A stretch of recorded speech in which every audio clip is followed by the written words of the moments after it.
Então, estamos gravando. Bom dia. Eu vou apresentar a Aline para a gente começar. Eu sou a teacher Bruna, né? A maioria de vocês já me conhecem, mas a Aline, antes de mais nada, é minha amiga, né? Já foi minha aluna no inglês e tenho grande carinho, prazer de ter ela aqui, porque é uma pessoa muito batalhadora e muito estudiosa. Eu acho que a gente é muito parecida nisso, porque a gente vai atrás, a gente estuda mesmo, a gente mete a cara, sem medo de ser feliz, embora às vezes se estrepe, né? Mas na maioria das vezes dá tudo certo. Então, a Aline é psicóloga, mestrando em psicologia clínica pela Universidade do Vale do Rio dos Sinos, é a Unicinos, é aqui do Rio Grande do Sul, especialista em saúde pública pela Escola de Saúde Pública do Rio Grande do Sul, especialista em gestão da saúde pela URGS, que é a nossa Universidade Federal aqui no Rio Grande do Sul, tem experiência na área de saúde mental e coletiva, políticas públicas, educação, judiciário e atendimento às pessoas com deficiência, com ênfase em clínica contemporânea. Atua como psicóloga na saúde pública e é perita judicial. Além disso, trabalha com práticas integrativas e complementares. Tem formação como terapeuta comunitária integrativa certificada pela Abratecom e formação em auriculoterapia pela Universidade Federal de Santa Catarina. Então, pessoal, senhoras e senhoras, que não tem senhores, né? Com vocês, a nossa psicóloga querida, maravilhosa, estudiosa, especialista, mestranda, Aline. Bom dia, Bruna. Sempre é um prazer, né, estar aqui contigo. Tá me ouvindo bem? Tá ok o áudio? Acho que tá baixinho. Tá baixinho para Baixinho? vocês, gurias? Ou é só para mim? Não, talvez seja melhor eu segurar, Eu agora tá bom. tá? Então, é sempre um prazer estar aqui contigo, né, Bruna? A recíproca é verdadeira, assim, da amizade, do carinho, da admiração. Eu acho que, nesse sentido, somos parecidas, né? Porque, além de tudo isso aí que tu leu, a Aline também é mãe, tem duas meninas, né? A vida da gente, ela não se resume somente em estudar, né? Então, as mulheres da vida real, né? A gente estuda, a gente trabalha, a gente tem outras relações, né? Tem a Maria, que é minha cachorrinha para cuidar, então tem um monte de coisa aí para fazer. E acho que assim como eu, né? Essas profissionais que estão aqui com a gente hoje também passam por isso, né? Acho que é um pouco disso que a gente vai conversar aqui hoje, né? Explicando um pouquinho assim do meu currículo e da minha trajetória, né? Eu me formo em psicologia lá em 2013 pela Unicinos e me insiro na saúde mental, então, trabalhadora da saúde mental, trabalhadora da saúde pública desde então, né? E com isso eu vou criando a minha trajetória de qualificação profissional nessa área, né? Por isso vem a formação de sanitarista pela Escola de Saúde Pública, a formação de gestão em saúde pela URGS, né? Para qualificar e aprimorar esse espaço. E pensando nesses dois lugares, a gente não pode esquecer e também não pode desvalidar, né? Esse momento que a gente está vivendo, de negar, né, no sentido de desvalidar, esse momento que a gente está vivendo, que é o momento da pandemia, né? Então, como sanitarista, me sinto na responsabilidade da gente também poder falar sobre isso, assim, desse momento de crise sanitária mundial, que a gente não tem prazo para o fim, né? E que a gente precisa falar sobre isso. Isso precisa ser dito, né? Eu lembro, Bruna, quando eu sentei para poder pensar, né, na minha fala hoje, eu lembro lá daquela primeira apresentação, quando a gente pensou sobre criar o e-book, criar uma cartilha das estratégias, né? E de que a gente conversou e disse, não, vamos deixar para o final do ano essa palestra, assim, vamos conversar no final do ano, porque daí os professores já passaram pelo ano inteiro, assim, e te confesso que com uma fala otimista de que a gente estaria num bom momento para falar sobre isso, né?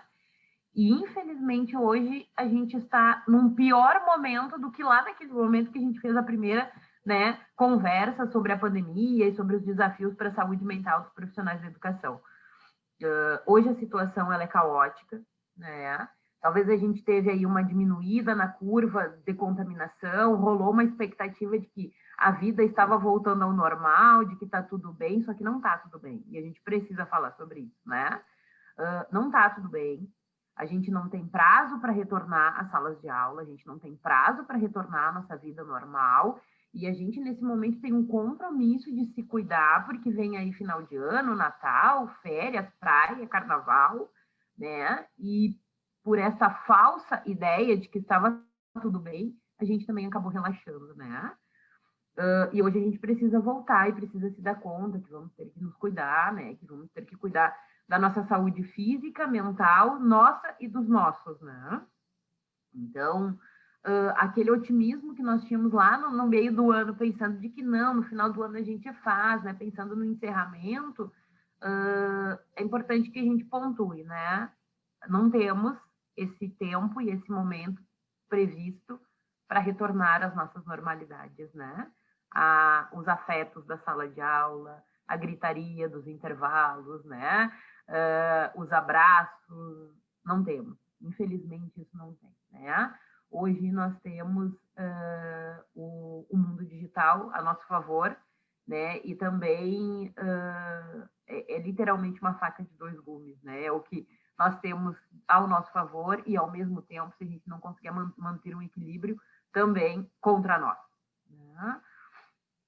Então, pensando nesse cenário que se apresenta, é importante, né, a relevância desse espaço, da gente ter um espaço de conversa, e acho que eu gostaria de provocar as meninas que estão aqui com a gente, os demais que forem acompanhando, de que possam também, que a gente possa promover um bate-papo aqui, né, de que possam mandar perguntas, de que a gente possa ir conversando, se quiser sentir a vontade para abrir o microfone também e conversar. Eu acho que a proposta é que a gente possa ter um espaço de bate-papo mesmo, né? Para a gente falar sobre os desafios e o que é possível, né, nesse momento. Assim. Eu até publiquei lá na minha página, né, o que eu aprendi e o que eu posso aprender para cuidar de mim. Porque é isso, né? Talvez a provocação para vocês, meninas, eu vejo aqui Liliane, Letícia, Mariluze, que aparece na minha tela e tem um outro 3F alguma coisa, mas se tem mais alguns que eu não vejo também, a provocação é assim, vamos parar um minuto e pensar sobre como foi esse ano, tá? A pandemia, ela chega para a gente em março, com uma maior preocupação no país, ela já vem desde dezembro do ano passado rolando no mundo, mas chega aqui no Brasil a partir de março, né?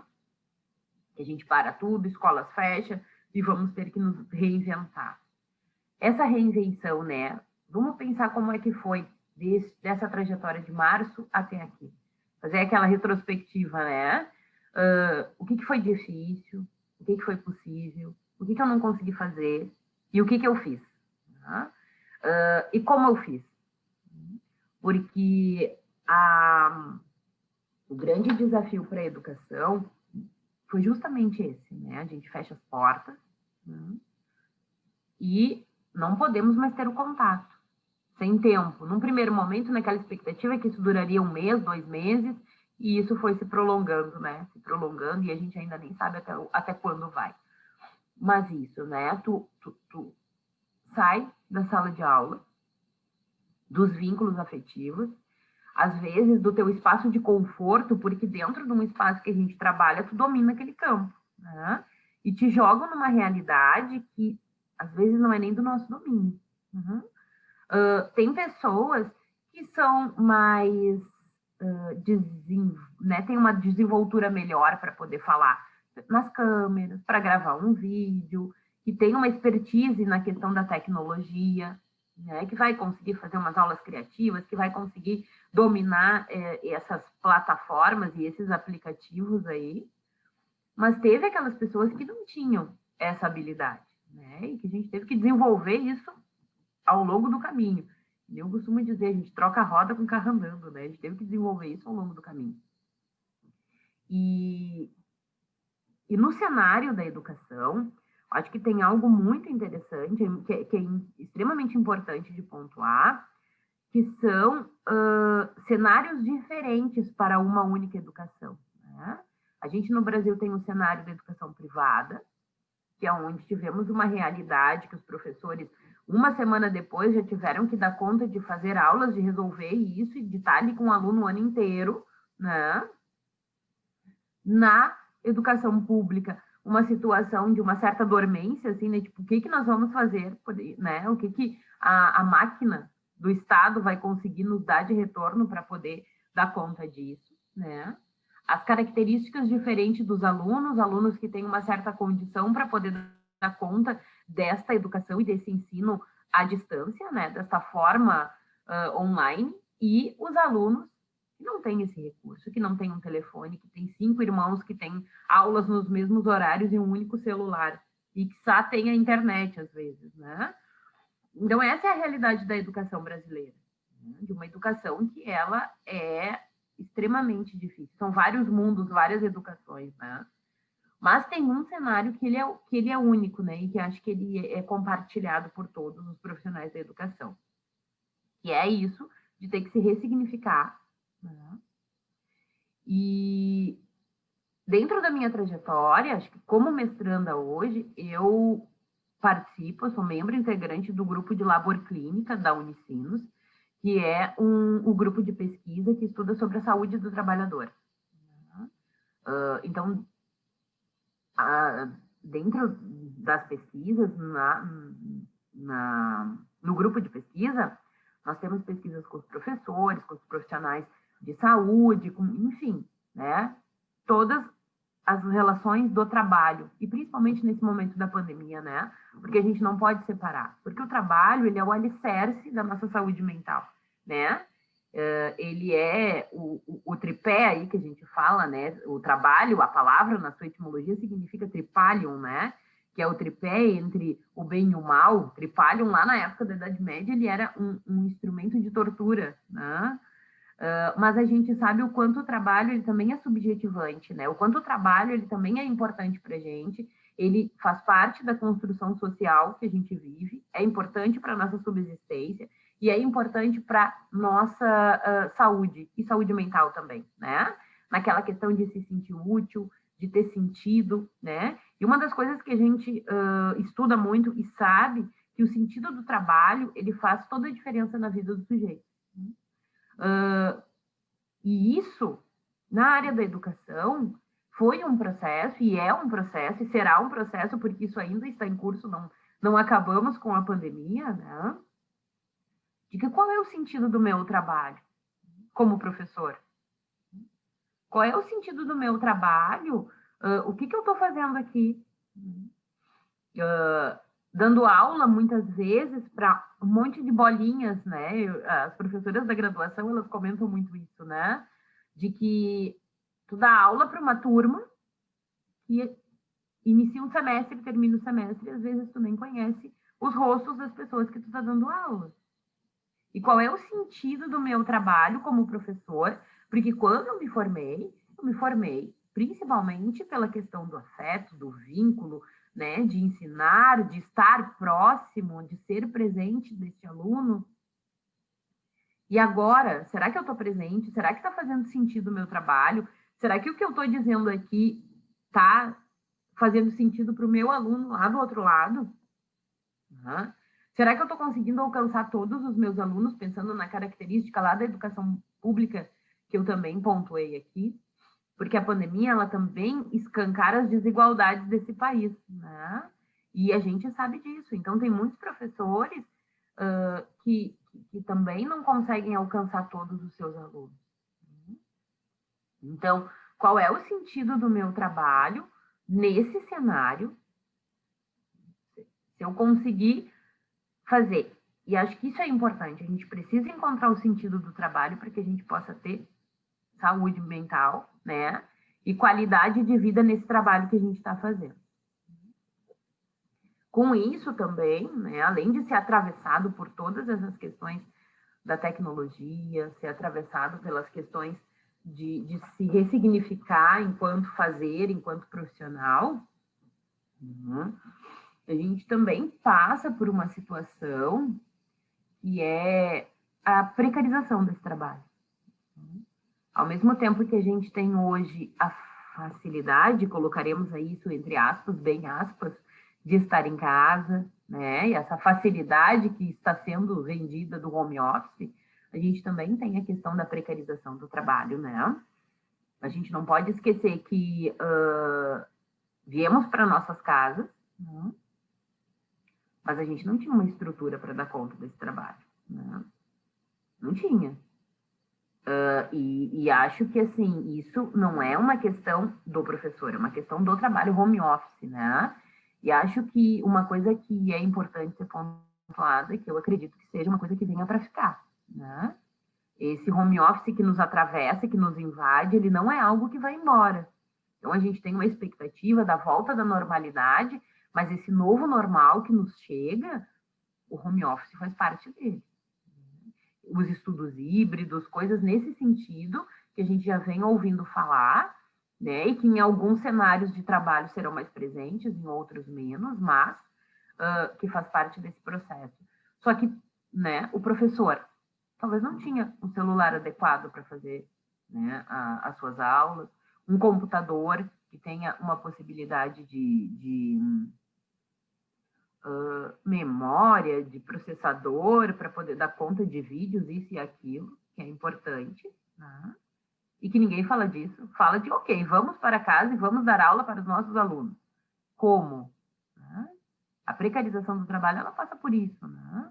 Porque é o professor que está pagando luz, é o professor que está pagando internet, né? Se tu precisa de uma cadeira confortável, porque a ergonomia é importante, porque senão as costas dói, né? É do salário do professor que está saindo. Tu precisa de um fone de ouvido Bluetooth para não ter um monte de fio pendurado, ter que ficar segurando, né? Esse recurso é do bolso do trabalhador. Então, essas pequenas coisas, e assim, tem que reformar, porque, sei lá, o fundo que eu tenho não tá bonito para poder aparecer nas aulas, porque tudo isso, né? Bruna estava aí preocupada com o varal. É isso, né? A gente sempre tem alguma coisa que a gente precisa se preocupar. E, de novo, tem aqueles que nem tem. Eu vi vários vídeos na internet de professores dando um jeito, amarrando o celular numa garrafa d'água para poder ter o foco perfeito, para poder fazer aquela aula do jeito que dá. Né? E a gente vai se reinventando, mas a custo de que essa reinvenção também, né? Então, a precarização do trabalho é algo que também nos atravessa e que também é importante a gente falar sobre isso, né? E embora todos os tropeços, as coisas estão indo. Estão indo, a gente vai driblando, a gente vai se ressignificando, vai dando um jeito ali, vai acomodando aqui, minha avó dizia que as melancias, acomodando as melancias na carroça, né? Então, vão organizando as coisas do jeito que dá. Né? Mas tudo isso faz parte do sentido do nosso trabalho. A gente precisa se cuidar, né? Precisa conseguir se cuidar, porque esse cenário, ele é um cenário que tem as suas dificuldades, é um cenário de que a gente também, não estando junto enquanto coletivo de trabalho, se perde um pouco da força, né? Porque é no coletivo que a gente ganha força, né? Então, muitas vezes a força está no poder dizer para o colega que, olha, eu tô cansado, tá difícil, eu não sei o que fazer com aquela turma, o fulaninho não está aprendendo, eu não sei o que fazer com isso, né? Tu tem uma dica para me dar? E essas conversas, elas acontecem nos bastidores, né? É a conversa do cafezinho, é a conversa lá naquele espaço da sala dos professores nas horas dos intervalos, é as conversas com os colegas, e o quanto a gente vai também né, perdendo essa força do coletivo nesse cenário. Porque tu passa horas e horas e horas na frente de um computador, né? E aqui é um recorte muito pessoal, assim, de que tu passa horas na frente do computador, às vezes 12, 14 horas por dia na frente do computador, e quando tu termina a tua tarefa, tu olha pro teu celular e tu não mandou mensagem para tua mãe, tu não fez uma videochamada com a avó, tu não ligou para, né? E assim, tem um monte de coisas que a gente fica pensando, cara, eu não dou conta, eu não dou conta. Né? E isso dá um sentimento de que tu não é suficiente e também aquele sentimento de culpa que tu tá deixando de lado as pessoas, as outras coisas, porque parece que a gente só trabalha. O sentimento em alguns momentos é esse, parece que a gente só trabalha. Porque tu não consegue responder uma mensagem, porque quando tu para esse trabalho, que seria normal, eu volto para casa e daí eu vou fazer as minhas coisas, eu nem saí de casa. Eu já não quero mais olhar para celular, para computador, para nada desse tipo, né? e também as nossas casas sendo invadidas, né? Quem não tem aí um vídeo, né, de uma aula com alguma coisa muito bizarra acontecendo, né? Eu tenho vídeos com minha filha dançando no fundo, com meu marido falando coisas aleatórias, então, assim, sempre tem algo que acontece que foge do nosso controle, né? Mas que também invade a nossa vida privada. Na minha aula do mestrado, tem uma professora que ela tem um bebê, ela voltou de licença maternidade em março, então esse bebê é bebezito, né? E por vezes ela dá aula com o bebê no colo. E o quanto isso invade a nossa privacidade. O quanto é fofo pra gente que tá olhando, ai meu Deus, que fofo, que isso, que aquilo, né? Porque uma criança sempre dá uma outra atmosfera desse espaço. Mas da vida privada da gente, né? O quanto isso invade, o quanto a gente não tem mais o privado, né? O quanto vocês estão na minha casa, eu estou na casa de vocês, num domingo de manhã, né? O quanto isso invade a nossa vida privada. E por que eu trouxe todo, né, essa fala? Porque a gente chega aqui, né, a temática da nossa live, né, Bruna, que é pensar no estresse, né? Como lidar com o estresse. Né? Porque tudo isso vai nos estressar. Tudo isso vai fazer parte do nosso dia a dia, das nossas dificuldades, né? Uma das coisas, né, e que a gente não pode esquecer, uma das coisas é ser mulher, né, é estar num lugar também mais vulnerável para a nossa saúde mental. Porque as mulheres, elas têm culturalmente um acúmulo de tarefas, elas têm uma sobrecarga maior. Porque tu vai ter todas as tuas questões de trabalho, mas tu ainda vai ter todas as tuas questões de casa, de filhos, de, enfim, de organização da tua rotina, do lar, da família, de limpar, de lavar roupa, de recolher a roupa, que são acúmulos de tarefas que é delegado para a mulher no cenário que a gente vive, né? Aline, a Liliane disse assim no chat. Um dia eu estava dando aula, no outro recebi aviso que ficaria fechada. Achei que fosse por pouco tempo. A cobrança na escola privada foi muito maior, mas o apoio também. Os alunos não têm horário, recebo mensagens meia-noite. A Letícia diz, recebo mensagens sábado, domingo e sempre que querem respostas na hora. Eu, como professora, mãe e tudo, né? Eu também não tenho horário, gente. Eu não vou mentir para vocês aqui que, eu consegui organizar meus filhos. Mentira, eu não consegui. Muito pelo contrário, eu deixo o meu pequeno dormir bem tarde, porque daí ele dorme a manhã inteira e eu consigo trabalhar em paz, né? Então, assim, eu não vou nem mentir que eu eu não sei o que eu faço com o horário dele. Mentira, eu sei que ele tá indo dormir tarde, porque ele trabalhando a manhã inteira, eu consigo dar aula para os meus alunos que são crianças, e ele não me interrompe, ele dorme, né? Então, é a estratégia que a gente inventou na pandemia para poder trabalhar em paz. Então, o que acontece aí, graças a Deus, o pai dele tem consciência de que os trabalhos domésticos não são só meu, né? São divididos. E aí, às vezes, eu tô dando aula, tá ali o varal, tô dando aula, e ele tá ali pendurando roupa.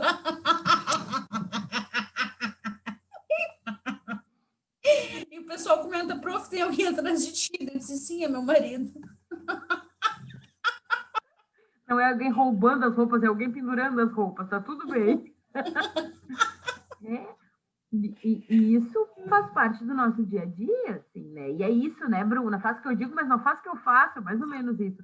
Porque na casa de psicólogo também tem as coisas que acontecem que a gente diz, cara, não tinha que estar acontecendo, mas acontece. Por exemplo, eu no mestrado, eu tenho aula sextas-feiras o dia inteiro.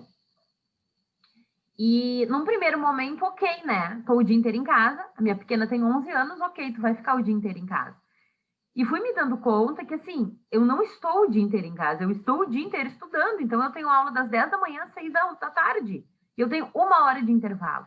E aí me dei conta que nessa 1 hora de intervalo, que é do meio-dia e 30 a 1h30, eu tinha que fazer almoço, eu tinha que acordar a criança, porque uma pré-adolescente ainda está dormindo. Aí tu tem que dizer, tem que acordar nesse instante, porque eu não vou conseguir te dar almoço, né? E eu disse, não dá. Vamos ter que ir para a casa da avó na sexta-feira também. Então, ela sai mega rabugenta, porque tu tá em casa e eu não posso ficar em casa, né? Mas que é isso? Porque nós estamos em casa, mas não estamos em casa. E o quanto isso estressa, né? Porque daí é isso. Eu costumo dizer, nasce uma mãe, nasce uma culpa junto, né? Aí tu tem que ter uma hora, o que tu vai fazer? Só comer esse miojo na criança. Tá tudo errado, entendeu? Nutricionistas, se ouvirem a nossa live, vão nos bater. Mas é isso, né? Tu dá nesse miojo, tu deixa dormir fora do horário para poder... Que são os reflexos da pandemia na nossa rotina. E o quanto isso nos estressa. Porque também a gente vai ficar pensando, cara, tá tudo errado, né? Eu me culpo por isso, porque o meu filho não tem que comer esse miojo no meio-dia, né? Ou às vezes nem comer, porque daí a criatura pré-adolescente, ela não acordou naquele horário. E tu não tem como, né? 1h30 começa a aula, e o que tu faz depois disso, sabe? E por mais que tenha uma autonomia, que é maiorzinha, daí tu diz, mas tu tá em casa, qual é o problema? Ela se vira. Não, ela não se vira, ela é criança, né? Então a gente também precisa estar ali, dar essa assistência. E o quanto isso nos sobrecarrega, o quanto isso vai acumulando, esse acúmulo de tarefa, né? E o que incomoda, por exemplo, é o palpite alheio, né? Ah, ela tem 11 anos, como é que não se vira? Porque o meu filho tem 11 anos e ainda uma cambalhota aí, uma tríplice carpada. Gente, cada família tem uma, né? Eu acho que as pessoas deveriam primeiro começar a parar de falar da vida do outro, né? Porque isso aí me incomoda muito. O meu filho tem 4 anos e fala errado, e ele vai falar errado até eu conseguir pagar uma fono para ele. Então, assim, ó, gente, ó, já sei, eu não sou surda. Ou quando as pessoas dizem, ai, tu engordou. Gente, tem espelho em casa, eu sei, né? Essa necessidade de tu apontar o dedo para a vida do outro incomoda muito. E acho que na pandemia isso, ao mesmo tempo que para algumas pessoas deu uma aliviada, porque a pessoa se sentiu tão sozinha que ela parou de apontar o dedo na vida do outro, por a outra se sentir potente, né? De te apontar, mas como que ele tem 4 anos e ainda fala errado? Mas como que ele tem 13 anos e ainda não sabe fazer tal coisa? Gente, calma, né? Cada um tem a sua própria organização pessoal. Isso é uma coisa que me incomoda, eu admito. E o que a gente não pode partir do princípio é que as vidas, né, de Insta e de Facebook, elas são reais. Né? Porque se a gente faz esse parâmetro com a vida do outro também, né, Bruna? Tipo, ai, mas olha, ela tá tão feliz e eu tô aqui acabada, né? Uma das coisas doidas, assim, né? O meu trabalho do mestrado, ele é sobre a saúde mental dos profissionais que atuam na linha de frente na pandemia, né? Os profissionais de saúde. E eu fiz um recorte dessa pesquisa com os profissionais de saúde mental, pensando qual era é uma mini pesquisa, uma pesquisa dentro da pesquisa, né? Qual é os impactos disso na saúde mental desses trabalhadores. Foi muito interessante ouvir uma enfermeira dizendo assim que ela tem aquela coisa, esse falso, né, imaginário social de que são super-heróis, porque os super-heróis, e ela dizendo assim, cara, e eu enlouquecendo nos bastidores, e as pessoas que eu nem tenho intimidade me mandando mensagem dizendo parabéns, tu é um anjo nas nossas vidas, siga sendo essa heroína, e ela surtada, né, tipo, surtada, tomando remédio, fazendo terapia, e o quanto é isso, né, o quanto o que tu imagina ou o que tu idealiza para a vida do outro, né, nem sempre é o que... Isso é uma coisa que quando a gente trabalha com saúde mental, é isso, a vida do outro, ela é do outro, né, independente do que eu imagine que para mim seja o ideal e que seja ótimo, a vida do outro é do outro. E como que esse outro vai viver uma vida que tenha qualidade de vida? É isso, né? E aí eu que trabalho com saúde mental e que a gente trabalha, né, com a população vulnerável e que tu trabalha com morador de rua, tu entende? É isso. Às vezes para mim o ideal é ter uma casa, é ter internet, é ter um computador e eles escolhem morar na rua. E como que tu lida com isso, né? E como que tu dá conta disso? Então, a gente falar da vida do outro é muito mais fácil do que poder olhar para a nossa, sem dúvida, né? Mas como que a gente consegue parar, né, e nos cuidar no meio desse caos todo, né? A gente não pode esquecer que também estamos passando por uma pandemia, que a gente precisa acalmar o nosso aluno que está tudo bem, né? Tá tudo bem, tudo vai dar certo, esse tempo vai passar, mas por dentro a gente tá ali, igual a enfermeira, né? Borbulhando, o que que eu faço agora, né? Porque quando tu vive uma situação que tu precisa, né, auxiliar o outro a se organizar, a dizer para o aluno, não, relaxa, vai dar certo, né? Digamos, uma dificuldade, né? Eu não consigo aprender inglês, eu não sei como aprender matemática, por exemplo. Uma dificuldade que esse aluno tem, tu vai sentar com ele e tu vai dizer para ele, né? Vamos lá, vai dar certo, faz isso, faz aquilo. Mas em relação a esse cenário que a gente está vivendo, que nem a gente sabe o que fazer, né? Como que eu cuido do outro, que eu cuido de mim, se eu nem sei o que tem que fazer? Porque a gente nunca imaginou passar por isso, né? 1900 foi a última pandemia que vivemos, né? Na verdade, a gente passou por uma em 2009, que foi a de H1N1, mas que foi muito mais leve, né? Com um reflexo muito menor nas nossas vidas. Mas o coronavírus, ela já tem aí 66 milhões de pessoas no mundo, né? Infectadas por essa doença. A gente tem num cenário mundial 1,5 milhão de pessoas mortas. E talvez aqui do lado, do meu lado, eu perdi alguém. Né? Talvez do meu lado eu não perdi alguém, mas eu tive muito medo de perder alguém. Muito medo que alguém pudesse adoecer, ou muito medo de alguém que adoeceu, que eu não sei, né? Porque a gente não sabe. Não sabe, não tem uma explicação, não tem um curso dessa doença, não tem, é esse ou aquele que vai pegar, não tem. Não tem, né?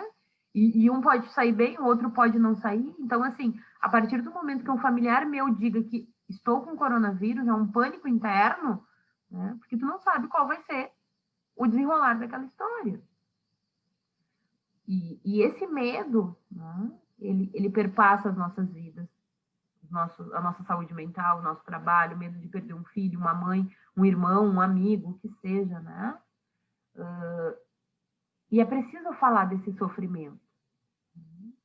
A gente veio aqui para falar de estratégias de como lidar com o estresse, né?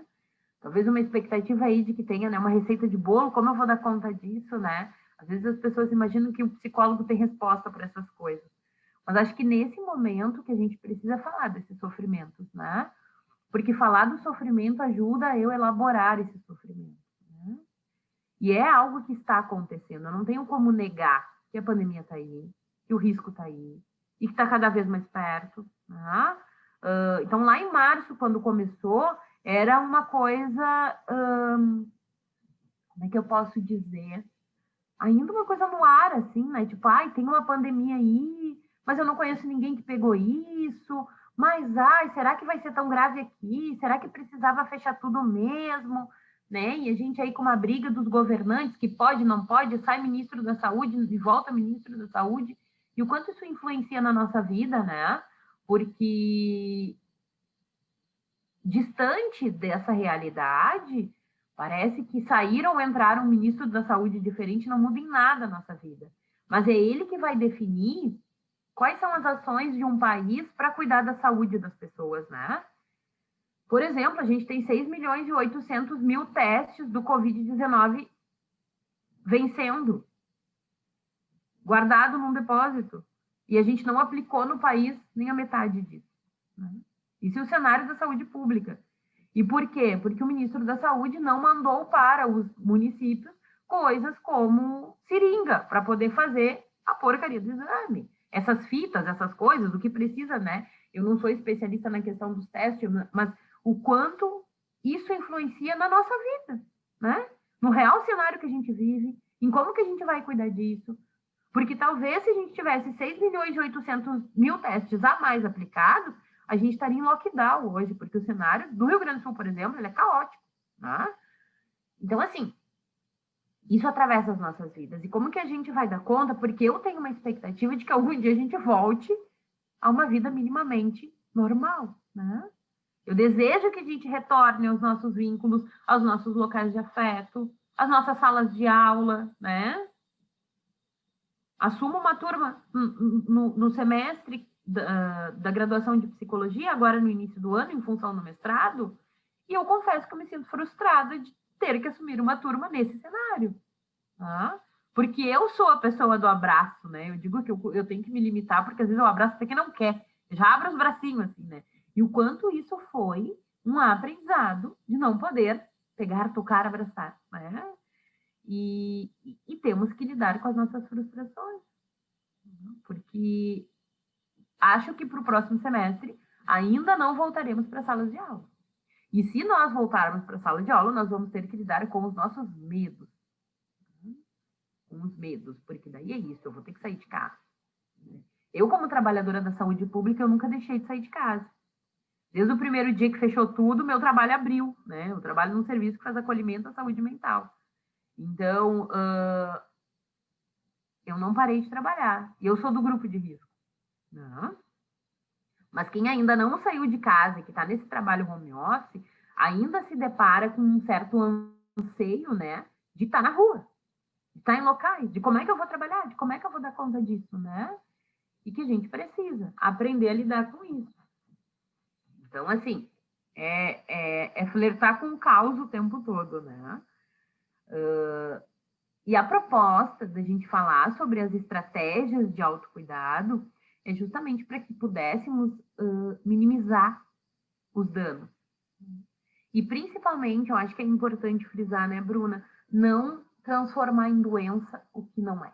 Né?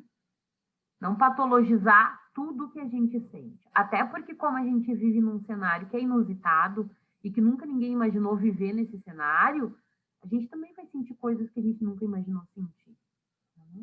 E o risco que corremos de dar nome para essas coisas é que elas virem doenças, e doenças viram remédios, e é isso, né?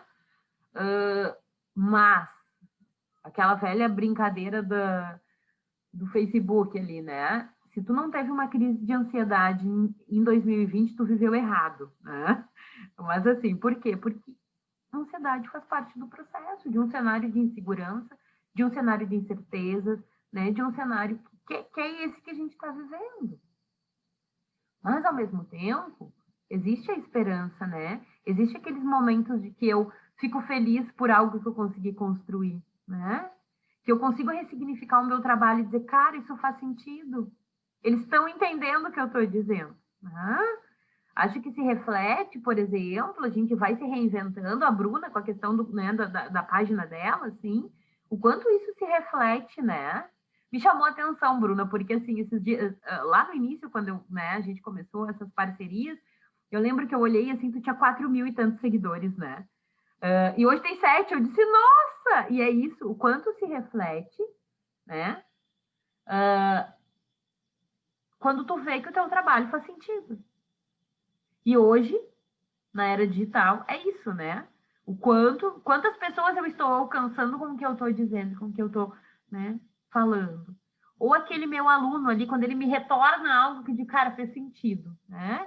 Então, esses pequenos momentos são os momentos que nos dão esperança, assim, que tá, vai dar tudo certo, né? A gente vai aprender, porque o ser humano, ele aprende, né? A gente vai passando por situações difíceis e a gente vai aprendendo.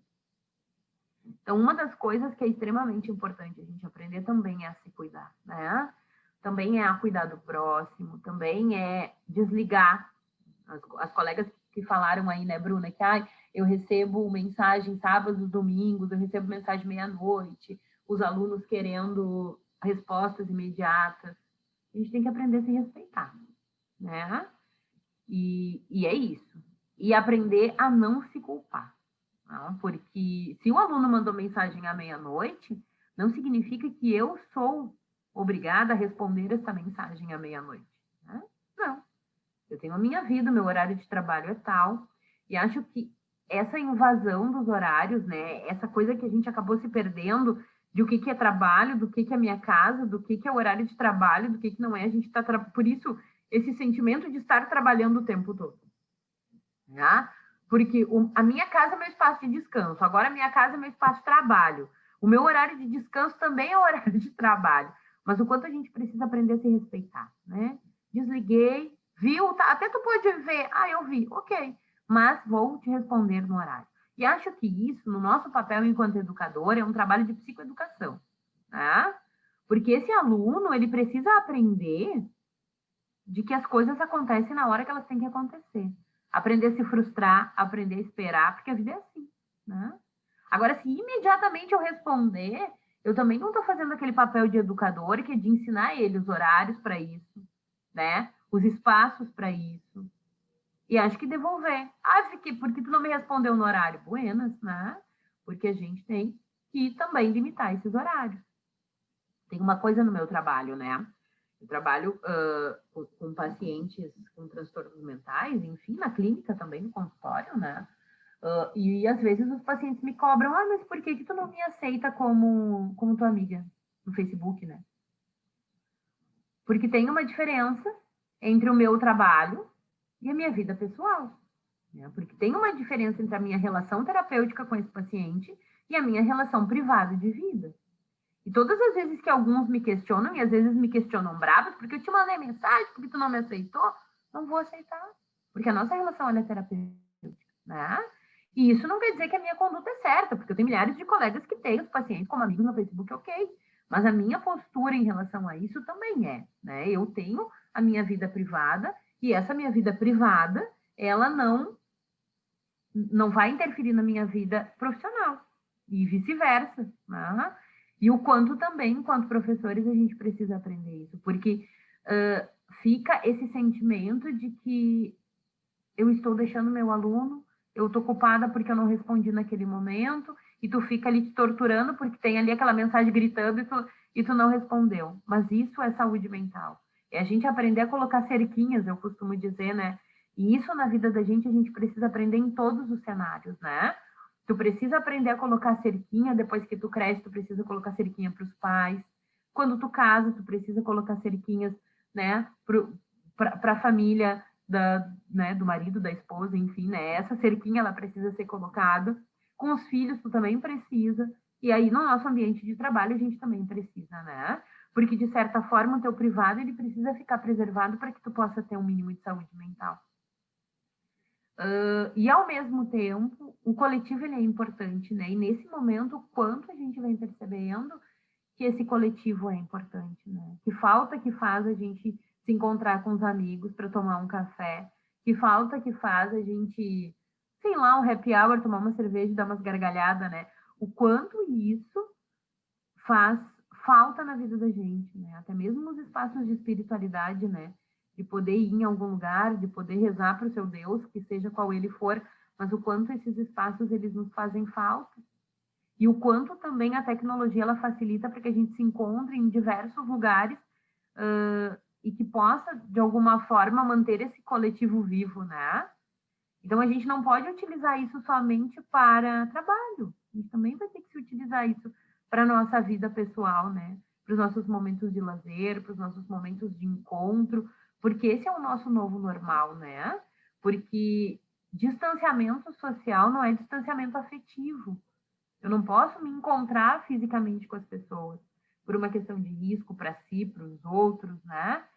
Mas eu posso me encontrar afetivamente com essas pessoas, né? Eu não posso deixar os meus vínculos de lado. E se eu só trabalhar, eu vou enlouquecer, com certeza, vocês podem ter certeza disso. A gente precisa ter outras coisas além do trabalho, né? Então, assim, dos meus vínculos, de mandar uma mensagem, de mandar um oi, de dizer que tá com saudade, né? Às vezes até de pedir desculpa, desculpa, não consegui te dar atenção, porque, né? Mas é importante a gente manter esses vínculos e se utilizar das tecnologias para isso, porque acho que a gente fez uma imersão na questão da tecnologia relacionada ao trabalho, né? Porque a gente vinha num momento, e eu me lembro até aí, sei lá, das viradas do ano, assim, né? De um desejo coletivo de diminuir as conexões, de se aproximar mais das pessoas, de que a gente pudesse se distanciar desses meios digitais frios, né? E que, de fato, a tecnologia ela acaba te dando, sei lá, 5.000 amigos lá no status do Facebook, mas poucos daqueles que, de fato, tu pode contar e que estão perto, né? E desse esvaziamento das relações. Mas talvez seja também porque a gente não aprendeu muito com fazer essas relações, né? Então, do mesmo jeito que a gente foi lá só solicitando amizade, aumentando a nossa carta de amigos e, ao mesmo tempo, nos esvaziando internamente, eu acho que a gente ainda vive um momento que nós voltamos uma imersão para a tecnologia, para trabalhar, e ainda não conseguimos nos utilizar da questão da tecnologia para os nossos vínculos afetivos, né, de fato. Vocês estão ouvindo a Maria latindo, né? Pois então. Domingo tem alguém batendo palma no meu portão e a minha Maria está revoltada. Mas, enfim. Coisas de home office, né? Mas acho que essas pequenas coisas, né, Bruna? A gente precisa manter os nossos laços, a gente precisa aprender a nos cuidar. Eu acho que a cuidar do corpo é extremamente importante, a postura corporal, aquela coisa de que tu tem dor na coluna, de que tu tem dor na cabeça, né? De que a gente precisa aprender a levantar, a esticar, fazer um alongamento, a dar um tempo se não está conseguindo, né? Eu tenho muita dor de cabeça tensional, então quando eu fico muitas horas no computador, eu tenho uma dor de cabeça que é insuportável, assim. Então preciso parar, né?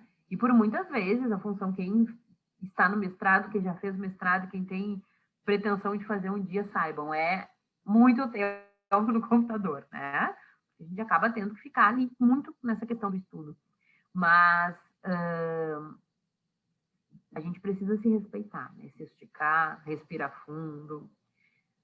Uma das minhas formações, né, Bruna, aí que tu leu, de terapeuta comunitária e de auriculoterapeuta, é porque eu sou muito adepta das práticas integrativas, né?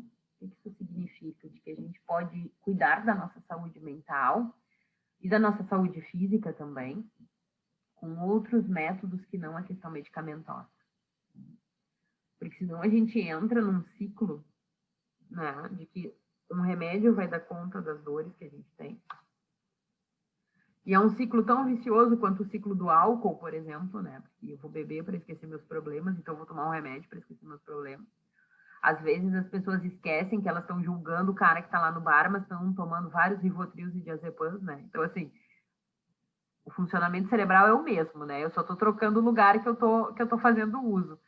Mas o quanto a gente se medicar também não vai resolver os nossos sofrimentos, né? O curso de terapia comunitária integrativa, ele me ensinou muito. Ele é uma técnica desenvolvida por um psiquiatra cearense. É uma técnica incrível, assim, o nome do projeto é Projeto Quatro Varas, né? Esse cara é um psiquiatra formado, com doutorado, pós-doutorado na França, enfim. Mas ele tinha uma origem peregrina lá do sertão, né? De uma cidade peregrina do sertão do Ceará. O doutor Adalberto Barreto é o nome dele. E ele se deu conta, né, de que ele precisava voltar às suas origens, então ele volta para dar aula na Universidade Federal de lá, nos atendimentos psiquiátricos, inicialmente individuais e puramente medicamentosos, e ele vai se dando conta que o remédio não está fazendo efeito na vida daquelas pessoas, né, e que ele precisava fazer outras coisas.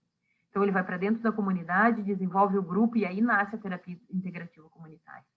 E o que ele fala, né? Ele se dá conta, ao longo desse processo, que as pessoas elas têm muito mais sofrimento do que doença. Né? Porque doença é uma coisa, sofrimento, que é da vida da gente, é outra. Né? E nesse cenário pandêmico, a gente tem que ter uma cautela para ver o que é doença e o que eu preciso de medicação. Né? Se eu estou ansioso, talvez faça parte desse processo. E claro que eu não estou aqui fazendo uma apologia de que as pessoas não têm que procurar um médico, que não têm que tomar medicação se é necessário. Mas que a gente pode buscar outras alternativas que não medicamentosas para dar conta disso, né? Então, por exemplo, na respiração diafragmática, para a gente aprender a respirar fundo, para aprender a desligar o cérebro daquele momento de ansiedade, porque a ansiedade nada mais é do que o cérebro pensando luta ou fuga, o que eu faço, né? Então, a respiração diafragmática, ela vai te ajudar a desligar isso, a tentar manter um certo equilíbrio, espaços de meditação para quem consegue, né? A auriculoterapia, por exemplo, né, da minha formação aí da Federal de Santa Catarina, ela é muito interessante porque ela trata o corpo e a mente. Então, trata essas questões de contraturas musculares, de dores, de ansiedade, de compulsão alimentar, né? A auriculoterapia, ela é uma técnica de que a gente aplica sementes, né, na planta da orelha, e ela é uma vertente da acupuntura, né? Da medicina tradicional chinesa, que é milenária e tem mais de 2.000 anos de reconhecimento. Então, existe muito benefício em relação à saúde das pessoas e da gente buscar coisas não medicamentosas para conseguir dar conta desse momento, né? Eu costumo dizer, aprender a desligar, a ouvir uma música, aquelas pessoas que são mais agitadas, que daqui a pouco não vão conseguir um espaço de meditação, porque eu estou mais pensando como é que eu vou ficar parada se eu não consigo ficar parada do que, de fato, fazer a meditação, né? Mas aprender algo que lhe faça bem, né? Às vezes, mexer na terra, né? Já que eu não consigo ficar parado meditando, vamos capinar. É desses tipos de coisa que a gente tem que aprender a trocar, né? Eu não consigo fazer isso desse jeito, mas eu consigo fazer de um outro jeito, né? Meu marido é uma dessas pessoas, extremamente agitado, assim, tem essa coisa de que não consegue ficar parado e tal. E isso não é novo, é algo de algum tempo atrás, mas ele conseguiu se encontrar nos bonsais. Então, que é dessa coisa de mexer com o jardim, de ficar ali, de podar uma árvore e de podar de novo, e de tentar encontrar, né, naquele fazer das mãos algo que consiga se reconectar consigo mesmo, né? E isso acontece com quem faz um artesanato, de quem faz né, um tricô, um crochê, essas coisas, elas são extremamente saudáveis para o nosso funcionamento cerebral, para a questão da nossa atenção, do nosso desenvolvimento de raciocínio. E assim, não há uma fórmula, né? A gente vai aprendendo, a gente tem que aprender a se conhecer, tem que aprender a se perguntar do que eu gosto. Porque às vezes a gente é tão engolido por tudo, e é trabalho, e é família, e é esse imaginário social que nos dá o que fazer, e às vezes não é nem o que eu quero fazer, mas né, o que estão dizendo para ti que tu tem que fazer. E às vezes as nossas dificuldades de dizer não também, né? Mas de aprender o que eu gosto de fazer, o que para mim me faz bem, me dá prazer, né? E usando isso a seu favor, né? Não se sentindo culpado porque eu estou fazendo algo que eu gosto, né? Aprender a fazer isso. Aprender a desligar, aprender, sei lá, fazer um balde de pipoca e ficar na frente da TV. Então, são essas pequenas coisas e essas grandes coisas e esse monte de coisa que fazem parte da pandemia, né, Bruna? E de como que a gente vai lidar com ela. Eu não sei se tu quer falar um pouquinho do e-book, acho que a gente já está aí pertinho do nosso horário, se tem alguma pergunta, se as gurias enfim, quiserem falar também, acho que a gente pode deixar esse tempinho para isso, Bruno. Isso, gurias, podem falar, fica à vontade, vocês vão receber por e-mail o e-book, eu vou mostrar para vocês aqui um pedacinho dele, bem rapidinho, porque, na verdade, ele vai te dar aí uma orientação, né? Deixa eu só abrir aqui. Cadê? A proposta é que ele seja bem interativo, né? Tem uns linkzinhos ali para clicar e poder ir para outros lugares ali, né, Bruna? Então, a gente pensou nele com carinho e que fosse algo bem divertido também, né? Ó, tem a introdução, deixa eu mostrar a capa, tá? A capa, estratégias de autocuidado para professores e profissionais da educação, tá? Aí a introdução e aí as dicas, ó. E onde tem clique, vocês podem clicar, porque vai ter uma dica para ali, no caso aqui, ó, vai ter um alongamento, né? Aí vai ter outras dicas aí onde tem clique, cliquem. Podem clicar sem medo, tá? Ó, eles são 10, ó, clique, ó. Viram? É bem legal, bem bonitinho. E, ó, clique de novo. E são 10, né? E aqui depois as referências, ok? Eu achei ele bem completinho, bem bom, porque acaba que a gente, é exatamente isso que a Aline falou, que a gente não sabe o que gosta, né? Eu tenho muita dificuldade com isso, eu não sei o que eu gosto. Eu fico tentando várias coisas e nessas tentativas de várias coisas eu vou perdendo meu tempo, vou perdendo meu dinheiro e eu vou perdendo a minha paciência, né? E aí eu fico pensando assim, pô, será que não existe nada que eu gosto? Né? E isso é mais estressante, que daí na tentativa de tu encontrar uma coisa que gosta de fazer para relaxar, tu acaba se estressando mais porque tu não gosta de nada. E aí tu pensa assim, não, é só eu que não gosto, eu sou uma chata, eu não gosto de nada, o que eu gosto não inventaram ainda, e isso acaba te estressando mais ainda em vez de te relaxar. E é normal a gente não se conhecer, é muito normal. Por exemplo, eu não tenho habilidade nenhuma para fazer crochê, gente. A minha primeira vez, as minhas tentativas de crochê geraram gargalhadas da galera, né? Foi horrível, né? E acabou o quê? Me irritando, porque eu não consigo acertar os pontos, certo? A minha tentativa de cozinhar também, eu não tenho saco para cozinhar. Eu quero fazer, jogar tudo na panela e ficar pronto ali perfeito e não ter louça, entendeu? Então, assim, eu sou ansiosa, tô a 1000 por hora, sou hiperativa e eu quero que tudo se resolva o mais rápido possível. E aí, o que acontece? Eu percebo que as coisas que me deixam mais tranquila, mais relaxada, eu me tiro, estão relacionadas com a tecnologia. Então, assim, eu não saio literalmente nunca da frente do computador, né? E aí acaba gerando mais um estresse, não só comigo mesmo, eu comigo mesmo, mas com a família, com os filhos, e, enfim, né? Vocês sabem como é que é. E tem uma coisa, né, Bruna, que é daquilo, né, de que o que as pessoas dizem que é o ideal, né? Então, cada pessoa é uma pessoa. E não existe receita de bolo para isso. Então, eu tenho aí dessas estratégias, são 10 dicas, porque a ideia não é que seja, né? Faça isso que você vai seguir, chegar nesse resultado. Talvez não chegue. Porque, assim, a meditação, por exemplo, né? O que não falta é vídeo na internet de meditação guiada, né? Mas, assim, eu tenho uma filha, ela tem 20 anos, né? E, assim, ela também, né? Teve umas crises de ansiedade e tal. E, para mim, eu super funciono com meditação. Boto uma musiquinha dali, né? Eu, Aline, porque eu sou desse jeito. E aí, um dia ela foi fazer, aí ela me manda um áudio dando gargalhada. Ela disse, mãe, eu não consigo me concentrar porque essa pessoa fica falando que eu tenho que fazer e eu tô dando risada. Então, assim, não vai funcionar, né?